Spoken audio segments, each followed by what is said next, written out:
कहते हैं यतो धर्म ततो जय। जहाँ धर्म होता है वहाँ विजय होता है। एक धर्म होता है सामान्य और दूसरा धर्म होता है विशेष। सामान्य धर्म में खिंचाव तनाव नहीं होता है। सामान्य धर्म में सबका अधिकार होता है। विशेष धर्म के अधिकारी भिन्न भिन्न होते हैं। जैसे सूर्य का सामान्य प्रकाश है, ये सामान्य प्रकाश सबको मिल जाता है। इस सामान्य प्रकाश में से विशेष विशेष फायदा उठाने वाले विशेष विशेष पौधे, पेड़ और बीज होते हैं। तो सामान्य में सबका सार छुपा हुआ होता है। फिर भी सामान्य वस्तु, सामान्य माना साधारण नहीं, सामान्य माना सर्वव्यापी, सर्वग्राही।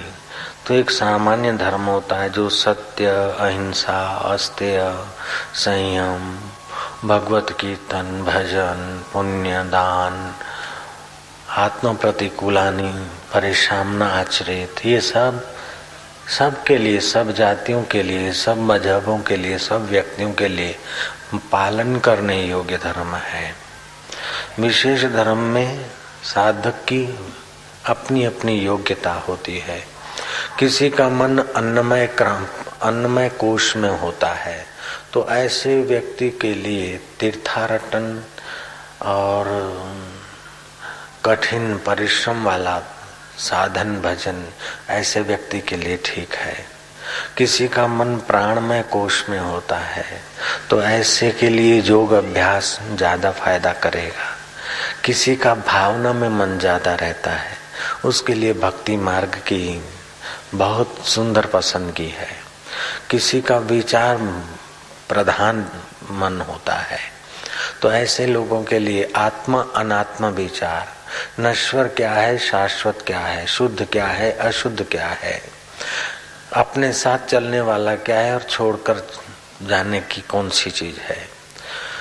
ऐसे ही विद्या का लाभ होता है। प्रथम विद्या का लाभ, जिसको हम विद्या कहते हैं, विद्या से धर्म का लाभ होना चाहिए। धर्म वह है कि जो यहाँ भी हमें संतोष दे, आनंद दे, शांति दे और परलोक का भी द्वार खोल दे, वह धर्म है। तो विद्या का पहला लाभ है धर्म। दूसरा लाभ है भगवत प्राप्ति का रास्ता ठीक चुनने की कला दे। और तीसरा है आत्मज्ञान, नित्य नवीन रस की प्राप्ति। नित्य नवीन रस की प्राप्ति ये ब्रह्म विद्या का फल है, भगवत विद्या का फल है। भगवत तत्व का ज्ञान दे दे, भगवत प्रीति बढ़ा दे। और ऐहिक शुद्ध विद्या का फल ये है कि हमें धर्म का लाभ दिला दे। विज्ञान के साथ अगर धर्म नहीं होगा, विज्ञान के साथ अगर मानव धर्म समाज शास्त्र नहीं जोड़ा जाएगा, तत्व ज्ञान नहीं जोड़ा जाएगा, तो विज्ञान संसार को सुंदर बनाने की बजाय संसार को भयानक बना देगा। विज्ञान के साथ अगर आत्मज्ञान नहीं मिला है तो विज्ञान विनाश का साधन बन जाएगा। पहले मनुष्य के जीवन में धर्म का ज्ञान होना चाहिए।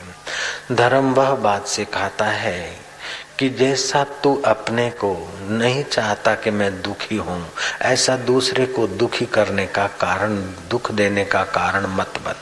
तू अपने को कोई ठगे ऐसा नहीं चाहता है, तू अपना अपमान नहीं चाहता है, अपना शोषण नहीं चाहता है, अपने को परेशान कोई कर दे ऐसा नहीं चाहता है, तो तू दूसरे को परेशानी हो ऐसा आचरण न कर। राजेंद्र बाबू भारत के प्रथम राष्ट्रपति विदुर कुटीर का उद्घाटन कर रहे थे और विदुर प्रतिमा का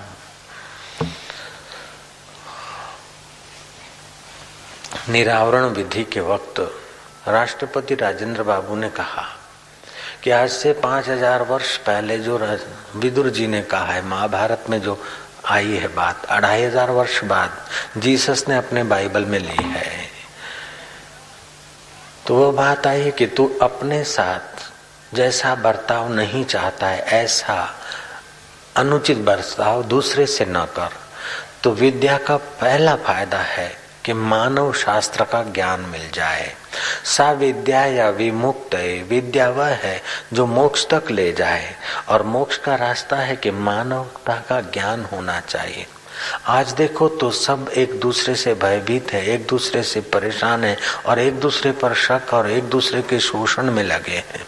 every action create in reaction, जो हम करते हैं घूम फिर के हमारे सामने आता है। तो सामान्य धर्म यह है कि सत्य पर चले, अहिंसा वृत्ति बढ़ाएं, पर दोष दर्शन की अपेक्षा पर गुण ग्राह्यता करें और अपने दोषों का उन्मूलन करें। ये सामान्य धर्म है। विशेष धर्म है साधक की अपनी अपनी विशेष योग्यताओं के अनुसार। जैसे गुरु नानक बगदाद गए तो हिंदू और मुसलमान दोनों लोग चकित हो जाएं, ऐसी बांग पुकारी नानक जी ने। मुसलमानी बांग पुकारी अल्लाहू अकबरे, इतनी तो मुसलमानी बांग, और बाद में नानक जी ने बांग पुकारी एक ओंकार सतनाम। तो मुल्ला मौलवी ताजुब में पड़ गए और मुसलमान लोग ताजुब करते हुए एकत्रित हुए। नानक जी का तो काम बन गया, लोग इकट्ठे करने थे। वो जमाना माइक और एम्पलीफायर का नहीं रहा होगा, तो लोग इकट्ठे हो गए और नानक जी ने कहा तुम बांग तो पुकारते हो, अपने कान में उंगली डालकर तो चिल्लाते हो, लेकिन अपने हृदय में भी तो कुछ निगाह डालो कि अपने हृदय में द्वेष भरा है, अपने हृदय में अशांति भरी है, अपने हृदय में शोषण भरा है, तो अपने हृदय को भी शुद्ध करो। आवाज तो बाहर तक जाती है। कबीर जी ने ठीक कहा, कंकड़ पत्थर जोड़ के दीना मस्जिद बनाए, तापर मुल्ला चढ़ी बांग दे, क्या बहरा हुआ खुदा। तुम ऊंची ऊंची बांग देते हो, क्या खुदा बहरा हुआ है? तुम अपने हृदय में भी जो खुद ही है उस आत्मदेव को, उस खुदा को भी रिझाओ जो अपने हृदय में है परमेश्वर खुदा मालिक, वैसे का वैसा दूसरे के हृदय में है, तो दूसरे के हृदय का ख्याल करो। शाह हाफिज ने ठीक कहा है। मुसलमान धर्म का प्रसिद्ध फकीर हो गया शाह हाफिज। शाह हाफिज ने कहा कि ये इंसान तू 100 मंदिर तोड़ दे, तू 100 मस्जिद तोड़ दे, लेकिन जिंदा दिल मत सदाना, क्योंकि जिंदा दिल में खुदा खुद रहता है। तो सामान्य धर्म है कि अहिंसा, दूसरे के मन को ठेस न लगे, दूसरे के शरीर की पीड़ा का कारण हम न बने, दूसरे के ज्ञान में हम अवरोध न हो, ये अहिंसा है।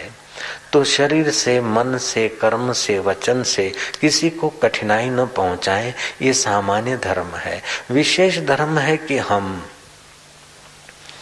अपना अन्नमय कोश में अगर जीते हैं तो हमारे लिए परिश्रम वाली यात्राएं उचित होगी। हम अगर प्राणमय कोश में जीते हैं, थोड़ा अंतर्मुख हैं, तो हमारे लिए वो यात्राओं के साथ साथ प्राणायाम, आसन आदि हमारी उन्नति का मूल कारण होगा। अगर हम मनोमय कोश में जीते हैं तो भगवत भक्ति से हमारी शीघ्र उन्नति होगी। अगर हम विज्ञानमय या आनंदमय कोश में जीते हैं तो आत्म अनात्मा विचार करके कोई ब्रह्मवेता महापुरुष की अनुभूति को अपनी अनुभूति बनाने के लिए हमें मति को उस मार्ग में लगाना चाहिए। 4 युग और 3 गुण सदा बदलते रहते हैं। कभी कभार सतयुग में भी आदमी द्वापर या त्रेता या कलयुग के आदमी पाए जाते थे, सुने जाते थे, और कभी कभी सतयुग में भी, कलयुग में भी सतयुग के आदमी पाए जाते हैं। हमारे जीवन में भी कई बार, दिन में नहीं तो महीना में कई बार सतयुग आ जाता होगा, कई बार द्वापर, कई बार त्रेता और कई बार कलयुग आ जाता है। जब हम आलस्य में घिरे हों, निद्रा में घिरे हों, तंद्रा में घिरे हों, शोषण में घिरे हों, झूठ और कपट में हमारा चित्त लगता हो, तो हमें समझना चाहिए कि हम इस समय कलयुग में ही जी रहे हैं। जब हमारे मन में लोभ भी हो, थोड़ा मोह भी हो, थोड़ा बहुत सत्कर्म भी हो, थोड़ा बहुत भगवत भक्ति भी हो, समझना चाहिए कि हम त्रेता युग में हैं। जब हमारे मन में त्याग हो, थोड़ा बहुत वैराग्य हो, थोड़ा सुमरन हो, थोड़ा सदाचार हो और थोड़ा ऐहिक सुख की भी लालच हो, तो समझना चाहिए कि हम द्वापर युग में जी रहे हैं। जब हमारे चित्त में आत्मा अनात्मा का विवेक जाग गया हो और हमारे चित्त में आनंद के सिवाय, परमात्मा के सिवाय और किसी वस्तु का, सत्य के सिवाय और किसी वस्तु का, सत्य के सिवाय और किसी परिस्थिति का, सत्य के सिवाय और किसी पदार्थ का हमारे चित्त में महत्व न लगे, तो हमें समझना चाहिए कि इस समय हम सतयुग में हैं।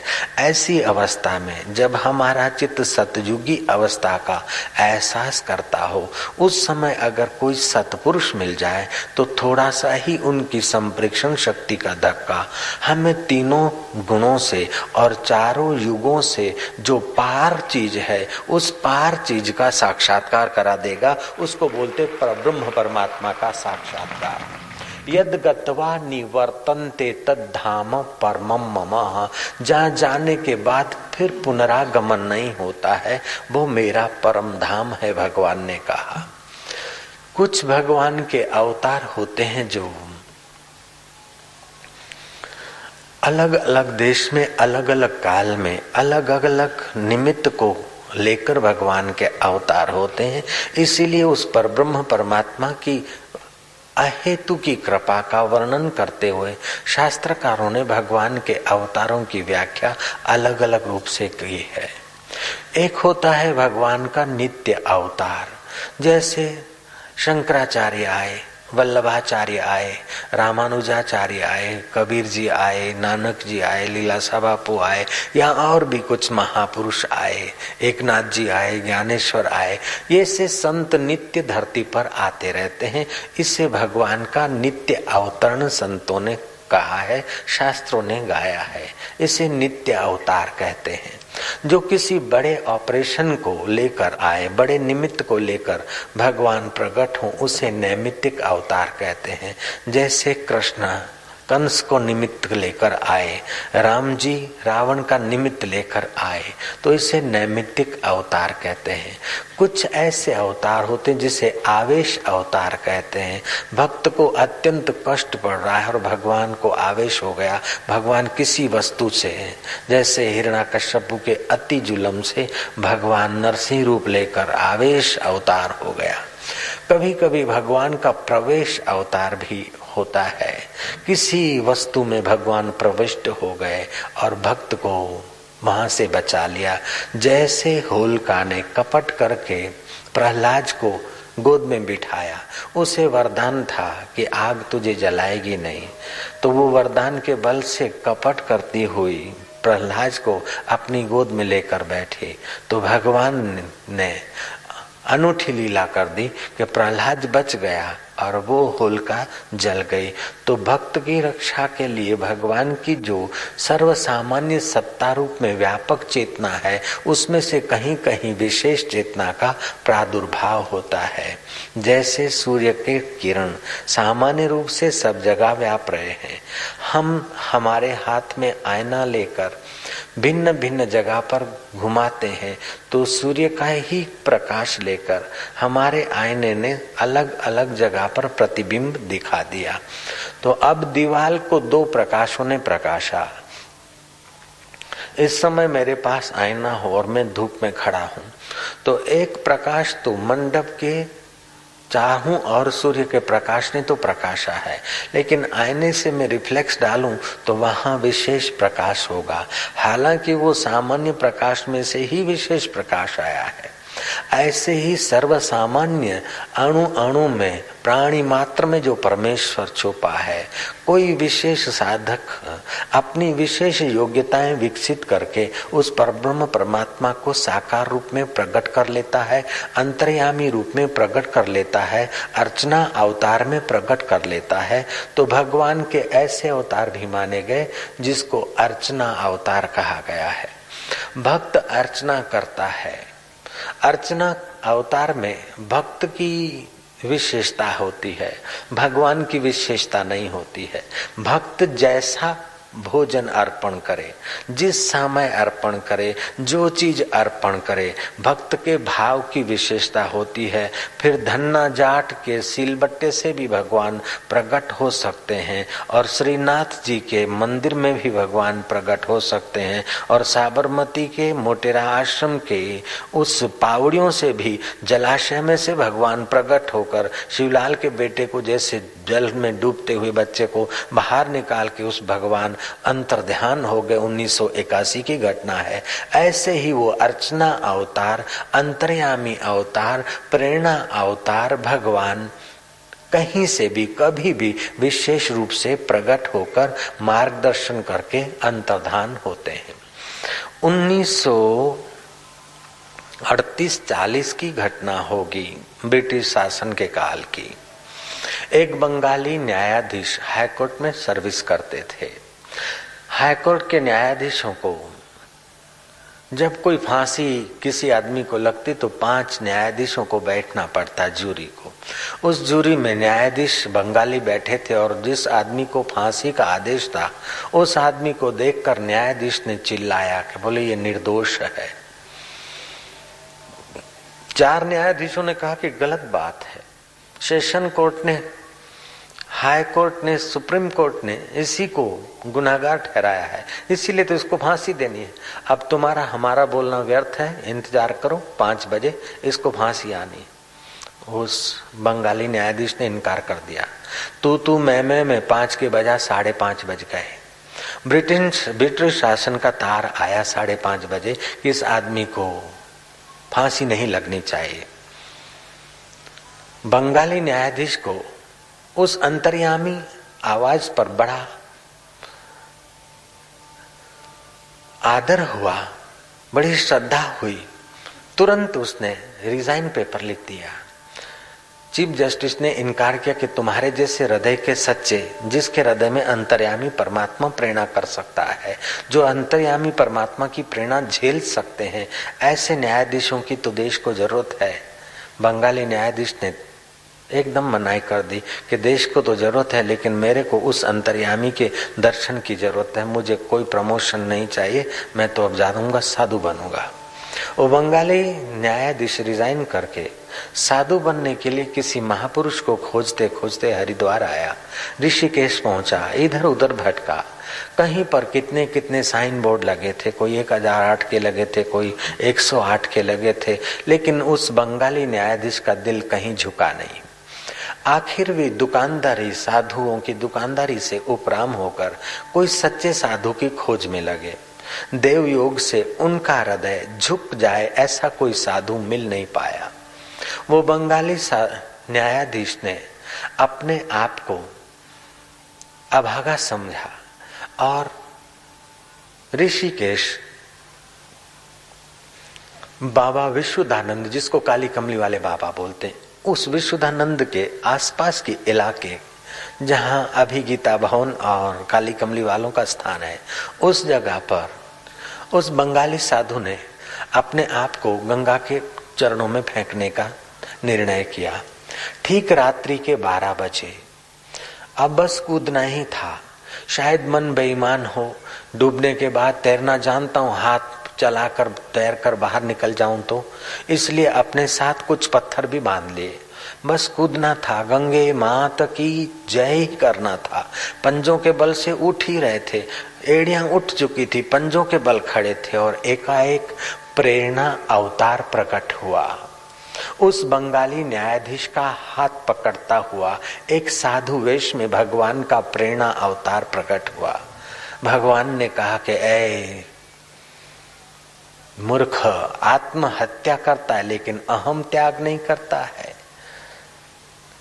गुरु नहीं मिला इसलिए आत्महत्या करता है। जा, मैं तेरा गुरु हूं, आज से नारायण नारायण जप कर। बस वो अंतर्ध्यान हो गया, प्रेरणा होता है। वही बंगाली न्यायाधीश यात्रा करते करते नर्मदा किनारे पहुंचे, चाणूद करनाली में। नारायण नाम का जप करते करते उस बंगाली न्यायाधीश का बाबा वेश धारण करना और नारायण नारायण रटना, उनका नाम नारायण बापू पड़ गया। बड़ौदा के आगे नर्मदा किनारा चाणोद करनाली, वो किसी पेड़ के नीचे बैठे रहते थे। अभी अभी उनका शरीर शांत हुआ, गए दिन गए वर्ष कुछ वर्ष पहले उनका शरीर शांत हुआ। तो वो नारायण बापू नारायण नारायण सुमरन करते थे और नारायण नारायण सुमरन करते थे। प्राणी मात्र को नारायण का स्वरूप समझते। वे पुरुष अगर किसी के घर की भिक्षा खा लेते, भोजन पा लेते, तो उस घर में सुख शांति लहलाने लगती। लोगों ने बड़ा प्रयास किया कि हमारे घर की भिक्षा ले, सब सोचते थे हमारे घर की भिक्षा ले। आखिर चाणोद करनाली जैसा नगर में किस किस की भिक्षा ले। तो बाबा ने ये जाहिर कर दिया कि जो नारायण नाम का कीर्तन करते करते मेरे को भिक्षा के लिए आमंत्रण देने को आए और ले चले अपने घर, तो उनके घर की रूखी सूखी भिक्षा ले लूंगा और फिर उसमें सब्जी में तेल या घी या कुछ मिर्च मसाला होता तो वो यमुना जी में एक बार अपने वस्त्र में भिक्षा को डालकर गोता लगवा देते और सादी सूदी भिक्षा वो पाते थे। भजन करने वाले साधु के लिए अधिक तेल, अधिक भुना हुआ, तला हुआ, ये सब वर्जित है। तो ऐसा समझते हुए उस बाबा ने ये नियम बनाया। फिर भी नियम बनाया तब भी लोगों का तो बहुत आग्रह रहता, अब किस किस के घर की भिक्षा ले। तो उसमें से भी चुने हुए आदमी आज एक के घर तो फिर घूमते घामते 100 दिन के बाद 200 दिन के बाद किसी के घर की भिक्षा का अवसर उनको मिलता था। ऐसा होने पर भी उस बाबा की नारायण निष्ठा, भूतपूर्व वो हाईकोर्ट के जज थे और भगवान अवतरित होकर प्रेरणा अवतार ने प्रेरणा देकर अंतर्धान हो गए। तो ऐसी खबर होने पर लोगों की श्रद्धा बढ़ गई। तो भीड़ भाड़ बढ़ने से उस बाबा को वहां थोड़ा विक्षेप होने लगा। प्रारब्ध वेग तक ज्ञान होने पर भी विक्षेप की अवस्थाएं बनी रहती है। भक्ति मार्ग वाला साधु विक्षेप भगवान के गुणगान करते करते विक्षेप को मिटाता है। योग मार्ग का ज्ञानी समाधि करते हुए विक्षेप को हटा देता है। लेकिन ज्ञान मार्ग का तत्वचिंतक ब्रह्मवेता चालू विक्षेप में तत्व का चिंतन करता है कि ऐसा कोई प्राणी पदार्थ वास्तविक रूप में बना ही नहीं जो मुझ चैतन्य स्वरूप को विक्षिप्त कर सके। ऐसे विचार के बल से तत्वचिंतक साधक अथवा तत्ववेता पुरुष विचार के बल से विक्षेप को हटा देते हैं।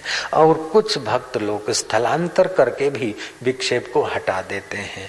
जहाँ भक्ति में भंग पड़े उस स्थान का त्याग करके और कोई जगह पर रवाना हो जाते। कुछ भक्तों का ऐसा स्वभाव होता है। तो नारायण स्वामी भूतपूर्व बंगाली बाबा, अभी नारायण स्वामी, नारायण बापू लोग उनको बोलते थे, वे बद्री का आश्रम के तरफ चल पड़े और वहां अज्ञातवास करने लगे। धीरे धीरे यात्रियों के आने जाने से नारायण बापू का थोड़ा सा परिचय हो गया और जाकर गांव में लोगों ने खबर कर दी। गांव के लोगों को पता चला तो कुछ लोग गिने गिनाए, खास उनके जो भक्त, वे लोग आए बद्रीनाथ में, बाबा जी हमारी भिक्षा ग्रहण करो, हमारी भिक्षा ग्रहण करो। बाबा ने कहा भिक्षा तो मैं उनकी ग्रहण करूंगा जो भिक्षा पवित्रता से बनाएंगे और भगवान बद्रीनाथ को भोग लगाएंगे। अगर बद्रीनाथ खाएंगे तब हम खाएंगे, नहीं तो नहीं खाते। बाबा ने एक अड़ंगा लगाया ताकि रोज की खटपट मिट जाए। लोगों ने मिलकर भिक्षा बनाई। बद्रीनाथ भगवान को भोग लगाने गए। भोग तो लगाया, लेकिन जैसे पुजारी लोग भोग लगाकर उठा लाते हैं ऐसा ही भोग वापस लाया गया। बाबा ने इनकार कर दिया कि ठाकुर जी ने ग्रहण नहीं किया, ठाकुर जी ने नहीं खाया है, ये तो केवल भावना से खिला कर आए हो, सचमुच ठाकुर जी ने नहीं खाया। ठाकुर जी सचमुच खाएंगे तभी हम खाते। फिर से भोजन बनाया गया और खूब चाव से बनाया गया और बाबा जी ने कह दिया ठाकुर जी खाएंगे, तो खास चुने हुए भक्तों के द्वारा ही भोजन बनाया गया। तो महाराज घटना कहती है, कथा कहती है कि दूसरी बार जब भोजन बनाया गया तब जैसे बड़े लोग भोजन खाते हैं, थोड़ा सा वो चीज उठाई, थोड़ा सा वो चीज उठाई, थाली में से थोड़ी वो चीज उठाई, ऐसे भगवान बद्री विशाल के आगे रखे हुए उस प्रसाद में से थोड़ा बहुत ठाकुर जी ने स्वीकार किया। ऐसे भोजन की थालियों से लक्षण प्राप्त हुए। तब बाबा जी ने, नारायण बापू ने भोजन किया। गीताया श्लोकपाठेन गीताया श्लोकपाठेन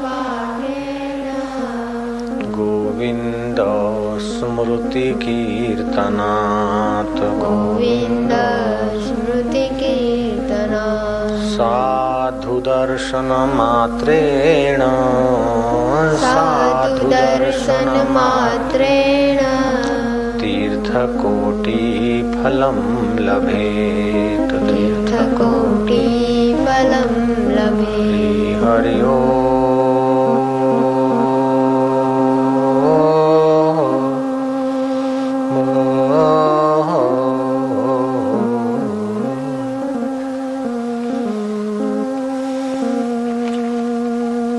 मधुरं मधुरेभ्योऽपि मधुरं मधुरेभ्योऽपि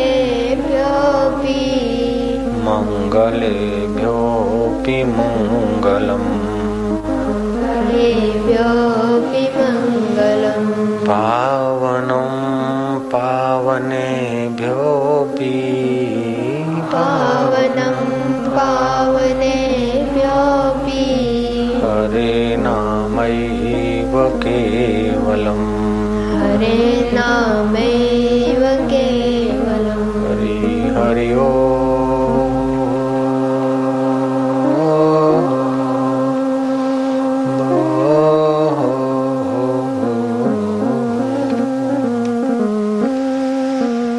अशोचानान्वशोचस्त्वम् अशोचानानशोचस्त्वम् प्रज्ञावादस्य भाषसे प्रज्ञावादस्य भाषसे गतासुन् गतासुन्नस्य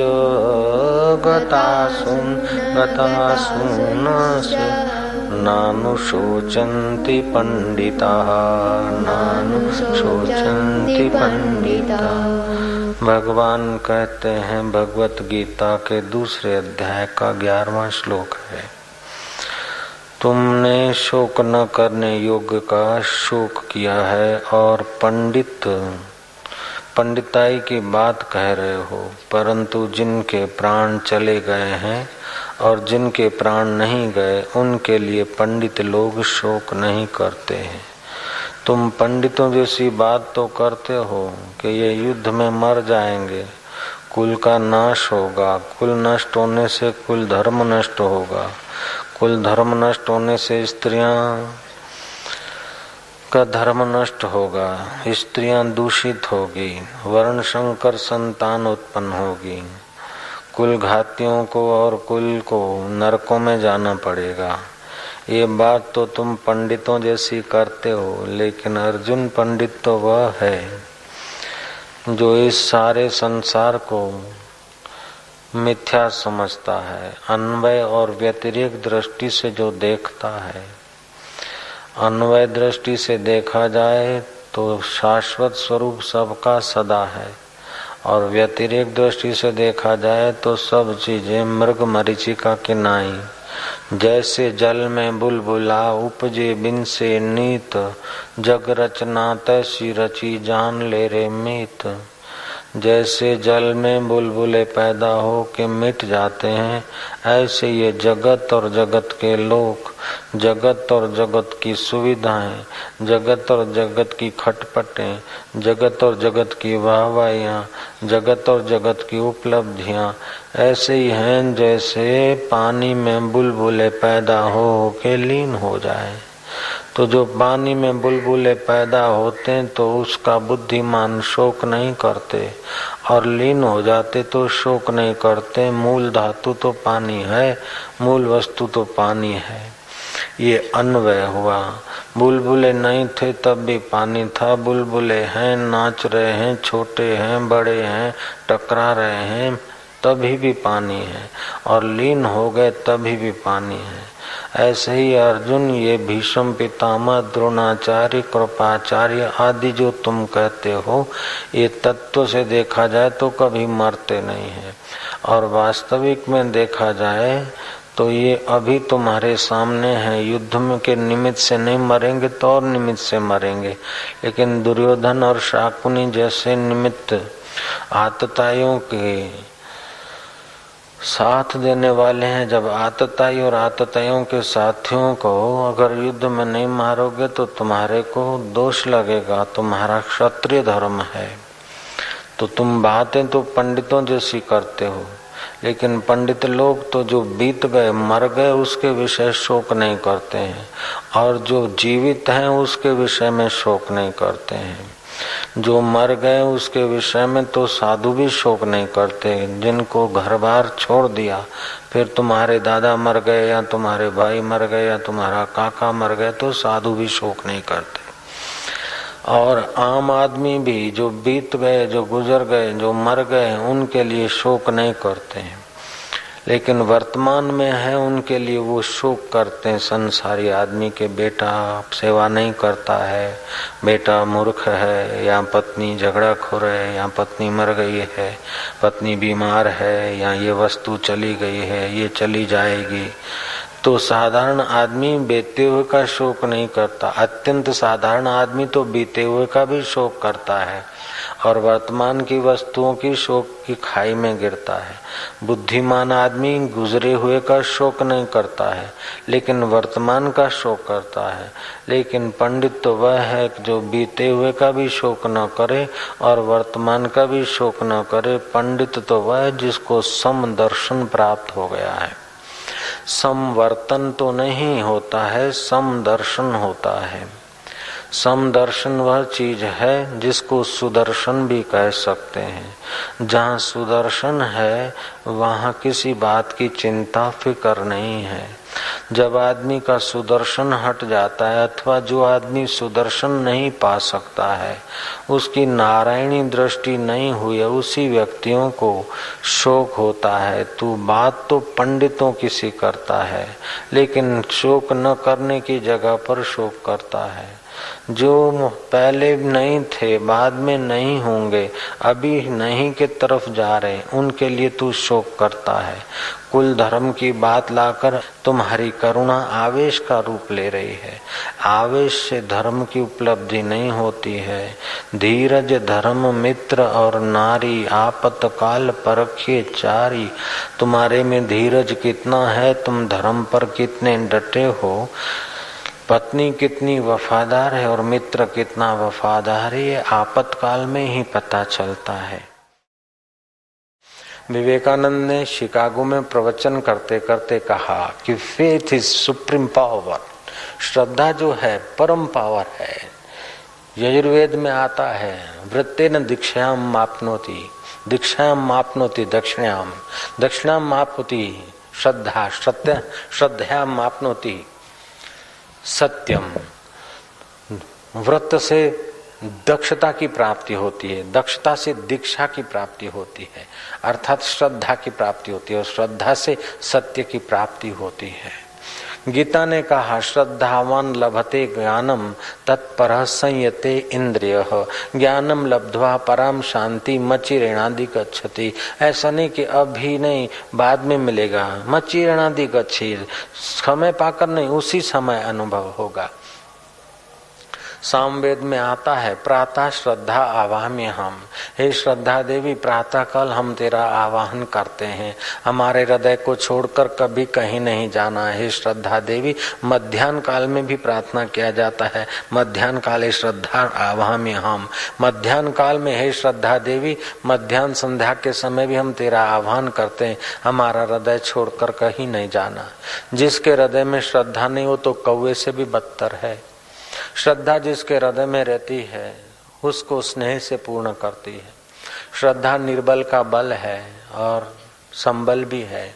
श्रद्धाहीन व्यक्ति न योगी हो सकता है, न भक्त हो सकता है, न धर्मात्मा हो सकता है, न पुण्यात्मा हो सकता है, न महात्मा हो सकता है।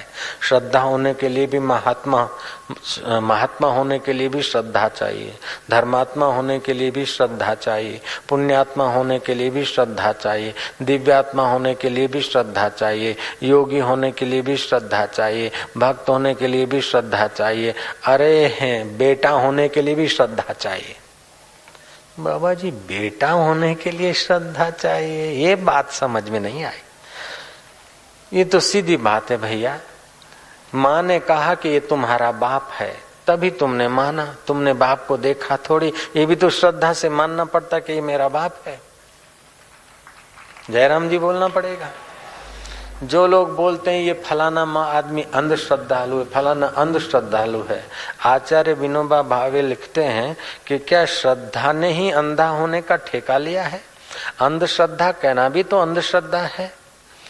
हकीकत में तो वे लोग श्रद्धालु हैं जो लोग अनदेखी चीज पर विश्वास करते हैं, वे श्रद्धालु हैं। अंधश्रद्धालु कहने वालों को ये पूछो कि तुम जो अंधश्रद्धालु कहते हो तो किस बात पर कहते हो कि अंधश्रद्धालु? अंधश्रद्धा कहने का तुम्हारे पास अधिकार क्या है, साधन क्या है? अरे अव्यक्त को व्यक्त करने का जो साधन है उसको श्रद्धा बोलते हैं। अगोचर को सगोचर करने के साधन को श्रद्धा बोलते हैं।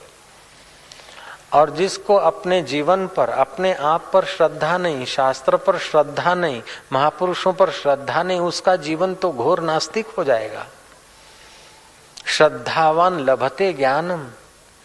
तीर्थ में भी श्रद्धा के बल से ही आदमी खींचा आता है। फिर भी तीर्थ में जाने पर भी अश्रद्धा हो जाती तो उसके कई कारण हैं। एक तो नास्तिकवाद की हवा, दूसरा मति की अल्पज्ञता, तीसरा घोर कर्मी लोगों का तीर्थों में निवास और चिटिंग व्यवस्था जयराम जी की, चौथा साधु वेश में छुपे हुए धूर्त अथवा साधु वेश में भिखमंगे घुस जाते हैं, इसलिए भी लोगों की तीर्थ में से श्रद्धा थोड़ी डामाडोल हो जाती है। तीर्थ में श्रद्धा के साथ अगर संयम हो, श्रद्धा के साथ अगर तत्परता हो तो तीर्थ वो चीज है कि हजारों हजारों जन्मों के पाप ताप को काट कर इस जीवात्मा को निष्कलंक परमात्मा के साक्षात्कार के लायक बना सकता है।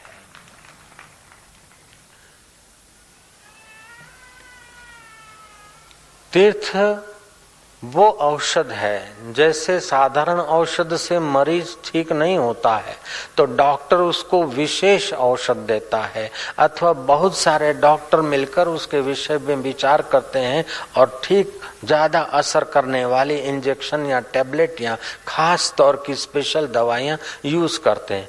ऐसे जिसका मन संसार के रोग से, काम क्रोध से, लोभ मोह से, मद अहंकार से, मेरी तेरी की उन बीमारियों से जिसका चित्त जकड़ा है, ऐसा व्यक्ति भी तीर्थ के सामूहिक डॉक्टरों की भीड़ में आ जाता है। जयराम जी की तीर्थ है, सामूहिक डॉक्टर मिल जाए। जैसे विलेज का, एक गांव का छोटा मोटा डॉक्टर होता है और सिविल में जाते तो बहुत सारे डॉक्टर मिलते हैं, ऐसे ही तीर्थ एक सिविल सर्जनों की बड़ी एक फंक्शन है जो हमारे अंतर्मन के ऑपरेशन और दवाई करते हैं। लेकिन साथ साथ में खतरा भी उतना ही है। आज के युग में अगर सावधान न रहें तो तीर्थ में जो पवित्रता होनी चाहिए उस पवित्रता को हम भूल जाएं। लहसुन प्याज अथवा शराब कबाब या अखाद्य खाने लगे तो फिर तीर्थ बेचारा क्या करेगा। कबीर जी ने ठीक कहा है, चिंता ऐसी डाकिनी काटी कले जो खाए, वैद्य बेचारा क्या करे कहाँ तक दवा लगाए।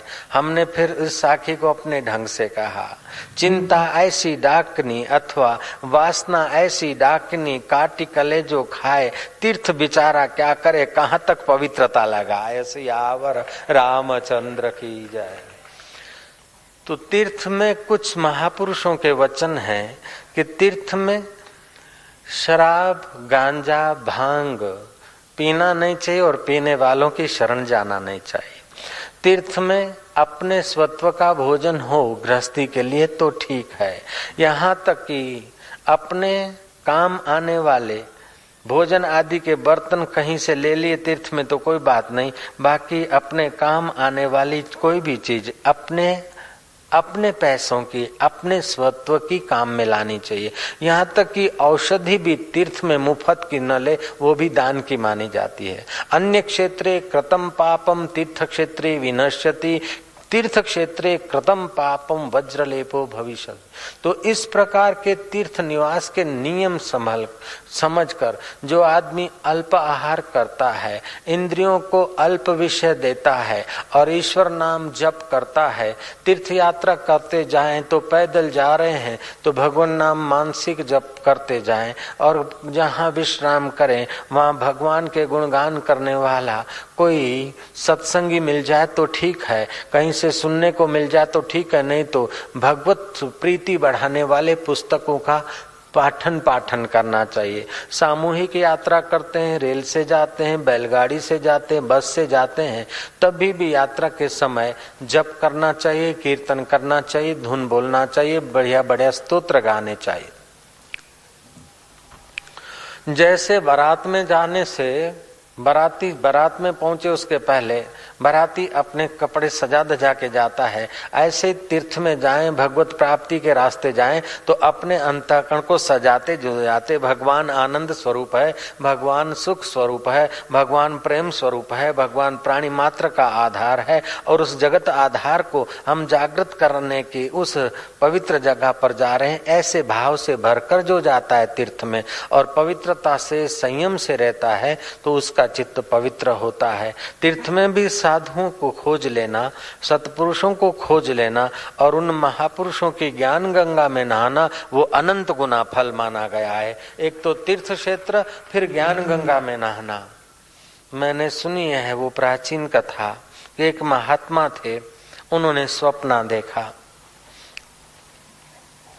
गंगा का कुंभ मेला पूरा हुआ था, उन दिनों में वो महात्मा ने स्वप्न देखा, आपस में तीर्थ देवता सब इकट्ठे हुए, प्रयाग भी आया, गंगा जी भी, रुद्र प्रयाग, देव प्रयाग आदि भी आए हैं। बहुत सारे तीर्थ आपस में चर्चा कर रहे हैं कि इस समय सबसे अधिक पुण्य किसको हुआ। कईयों की व्याख्या होते होते आखिर सबसे अधिक पुण्य हुआ है रामू चमार को। रामू चमार जो केरल रहता है उसको अधिक से अधिक पुण्य हुआ है तीर्थ नहाने का। महात्मा तो दृढ़ निश्चय होते हैं, रामू चमार केरल में फलाने गांव में, उसको तीर्थों में सबसे अधिक पुण्य हुआ है। तीर्थ स्वयं उसकी प्रशंसा कर रहे। महात्मा चल पड़े रामू के दर्शन करने को। चलते चलते महात्मा पुरुष हैं, आज यहाँ कल वहां से करते करते कई महीनों के बाद वो केरल पहुंचे। फलाने गांव में रामू चमार रहते हैं, बोले रहते हैं। उसको महात्मा कहते कि भाई तू बाहर से तो ये चप्पल सीने का धंधा करता है, लेकिन तूने ऐसा कैसा तीर्थ में स्नान किया था, कौन सा मंत्र बोलकर तू तीर्थों में नहाया था, कौन से दिन तू तीर्थों में गोता मारा था। बोले महाराज मैं और तीर्थ। महाराज ऐसे करते रामू के आंखों से आंसू झड़ पड़े। बोले महाराज तीर्थ में मैं नहीं जा पाया, मैंने सुना था कि गंगा में कुंभ होने वाला है, 12 वर्षीय कुंभ स्नान में गंगा किनारे नहाने जाऊंगा, और इसलिए महाराज मैं रोज का एक आना, आज के 6 नए पैसे, पुराने जमाने का 1 आना, मैं रोज का 1 आना निकालता था, जाऊंगा तीर्थ में, नहाऊंगा, सत्कर्म करूंगा, लेकिन महाराज मैं नहीं जा पाया। मेरी पत्नी, आज से 6 महीना पहले की बात है महाराज, मेरी पत्नी मां होने वाली थी। जो मां होने वाली होती है गर्भिणी स्त्री, उसकी कोई इच्छा हो तो पूरी की जाती है, प्रयत्न करके पूरी करना चाहिए, शास्त्रीय इच्छा हो उसकी। ऐसा नहीं कि बोले फिल्म ले चलो और तुम ले जाओ तो छोरा फिर बदमाश पैदा हो जाएगा। जयराम जी की शास्त्रीय इच्छा, जयराम जी तो बोला करो नारायण नारायण, बोलो ना नारायण नारायण नारायण नारायण। रामू कहता है कि महाराज मैंने एक आना करके कुछ रुपए इकट्ठे किए थे, मेरी पत्नी मां होने वाली थी, तो पड़ोस में कहीं से सुगंध आ रही थी मेथी की सब्जी की। मेरी पत्नी ने कहा कि मुझे ये सब्जी खानी। मैं पड़ोसी के घर गया, मैं कहा मेथी की सब्जी आपने बनाई है, मेरी पत्नी की इच्छा है थोड़ा सा साग दे दीजिएगा, मेरे घर का तो आप नहीं खाएंगे, इसलिए मैं उधारा नहीं मांगता हूँ, ऐसे भेंट में मांग रहा हूँ। उन लोगों ने कहा कि भेंट में तो मांग रहे हो लेकिन तुम्हारे खाने लायक नहीं है। मैंने कहा क्यों? बोले शुद्ध नहीं है। भाई मैं तो चमार हूँ, मेरे लिए शुद्धि अशुद्धि, मैं कोई सन्यासी या ब्राह्मण थोड़े हूँ, मैं तो राम हूँ चमार, मेरे लिए पवित्र अपवित्र क्या है, दे दीजिए। उन्होंने कहा कि ले जाओ तो ले जाओ, लेकिन हमारे घर में पिछले कुछ दिनों से आय का साधन बंद हो गया है, इसीलिए शमशान में कोई आदमी अपने पूर्वजों की पसंद सब्जी मेथी छोड़ गया था और हम शमशान से उठा कर लाए हैं। और आलू 2-4 थे, पड़े थे घर में, उनको मिलाकर सब्जी बनाकर खा रहे हैं। उस गरीब की आंखों से आंसू टपक पड़े। बाबा जी, मैं मेथी की सब्जी तो लाया उसके घर से, लेकिन मेरा दिल माना नहीं गंगा जाने को। मैंने गंगा स्नान के लिए जो पैसे इकट्ठे किए थे, बाबा जी मैं चुपचाप उसके घर रात्रि के समय सीधा सामान और कुछ पैसे छोड़कर आ गया। दिन को ले जाऊं तो लोग क्या कहें कि मोची से पैसा ले रहा है, वो बेचारा लेता नहीं। इसलिए जैसे बाबा चोर चोरी करने को रात को जाता है ना, ऐसी मैं उसके घर की हालत देखकर मैं उसको दे आया, उसके घर छोड़ आया। बाबा जी कुछ दिनों के बाद मैंने सुना था कि कुंभ का तीर्थ चालू हो गया है, अब मेरे को स्वप्न हुआ भगवान नारायण लक्ष्मी सहित पधारे हैं स्वप्ने में, मुस्कुरा कर रहे, मुझे आशीर्वाद दे रहे कि वत्स तूने सारे तीर्थों का स्नान कर लिया है, वत्स हम तुझ पर बहुत प्रसन्न हैं, तूने महातीर्थ किया है बेटा। बस महाराज मैंने गंगा जी के दर्शन तो नहीं किए, लेकिन मेरे हृदय से तब से संतोष हुआ है कि मैंने अपने जीवन में कोई तीर्थ किया है, किसी गरीब के आंसू पहुंचे हैं, किसी अनाथ की सेवा में मैंने अपने अर्थ को सार्थक किया है। महाराज मैंने दूसरा तीर्थ तो कोई नहीं किया, लेकिन ऐसा एक तीर्थ किया कि किसी कुटुंब की एकदम दयाजनक स्थिति थी और उस दयालु की यात्रा का खर्च मैंने उनकी जीवन की यात्रा में लगा दिया। महाराज तब से मेरे मन में बड़ी शांति रहती है, बड़ा आनंद रहता है। मैं आप लोगों को हाथ जोड़कर अपने विशेषता नहीं लेकिन अपने अनुभव को आपकी मिलकत बनाने के लिए बोल रहा हूँ। हम घर में थे तो रोज पूजा किए बिना हम कभी पानी नहीं पीते, कहीं जाते तो ठाकुर जी साथ में होते, सेवा करके बाद में पूजा करके बाद में पानी पीते। घर में रहते तो शिवालय की पूजा करने के बाद पानी पीते। एक बार हम शिव मंदिर जा रहे थे, सुबह के 9 बजे थे, 9:30। रास्ते में एक युवान पड़ा था, लोग किनारा करके निकल जाते थे। कोई बोलता था इसने दारू पिया है, कोई बोलता है मर गया, कोई बोलता है पागल है। मैंने शिव पूजा का कलश किनारे रख दिया, उस जवान को हिलाया, बाबा भाई भाई, तो उस जो पूजा का पानी था उसके मुंह में डाला, उसमें थोड़ी चेतना आई। पूजा का दूध था वो उसको पिला दिया। वो आदमी जवान लड़का 18-20 साल का था, बैठा। मैंने उससे पूछा क्या? उसने बोला बहुत भूख लगी। शिव जी की पूजा छोड़कर हम घर में अपने हिस्से का जो सीरा वीरा जो कुछ नाश्ता बना था वो ले आए, उसको खिलाया। फिर उससे उसकी हमने राम कहानी पूछी। उसने कहा कि बाबूजी उस समय हमारा साधु वेश नहीं था, आज से 29 साल पहले की बात है। बाबूजी हम बिहार के हैं, मेरा पिता मर गया और मेरा काका, हम गरीब हैं, काका दिन रात मेरे को डांटता था, कमाता नहीं, मुफ्त का खाता है, गाली देता था। और मेरे को कोई नौकरी धंधा नहीं, तो मैं भटकता गुजरात का नाम सुना था, तो कालूपुर स्टेशन पर पहुंचा, वहां मजदूरी चाहा लेकिन कूलियों ने मेरे को मार भगाया। फिर पैदल पैदल चलते मणिनगर स्टेशन पर कहीं मजूरी मिल जाएगी, वहां कूली न होंगे तो मेरे को मिल जाएगा, अथवा 2-4 कूली होंगे तो हाथा जोड़ी करके कुछ मजूरी कर लूंगा। इस विचार से मैं कालूपुर से पैदल आ रहा था और यहाँ भालक के बस स्टैंड के पास रामूलिया बिल्डिंग में हम लोग रहते थे, तब की बात। मेरे को चक्कर आए, हम गिर पड़े और दूसरा कुछ नहीं, मैंने दारू भी नहीं पिया है और मेरे को मूर्छा भी नहीं आई, भूख था उसलिए बाबूजी ये हालत। हमारे अपने खर्ची के जो पैसे थे उसकी सेवा में लगा दिया, उसको पैदल रिक्शा में बिठाकर जहाँ जाना था वहां भेज दिया। दूसरे दिन ऐसा भीतर से तूफान चला, मानो शिव जी की पूजा करते करते अंतर्यामी शिव कह रहा है कि बेटा मैं प्रसन्न हूँ, कल की तेरी पूजा मेरी स्वीकार हो गई, मैं बहुत प्रसन्न हूँ। ऐसा अगर तू मुझ ऐसा व्यवहार करेगा तो तू मुझसे जल्दी मिलेगा, मैं तेरे जैसों को चाहता हूँ। मैं कहा ये कौन बोल रहा है कि जो तेरे को पूजा की प्रेरणा दे रहा था, जो तेरे साथ है वो ही बोल रहा है। और भगवान की दया भी ऐसी हुई कि फिर ज्यादा दिन संसार भट्टी में पचना नहीं पड़ा। उस गरीब की सेवा मानो परमात्मा की सेवा हो गई और उस ईश्वर ने हमारी सचमुच में नैया पार कर दी।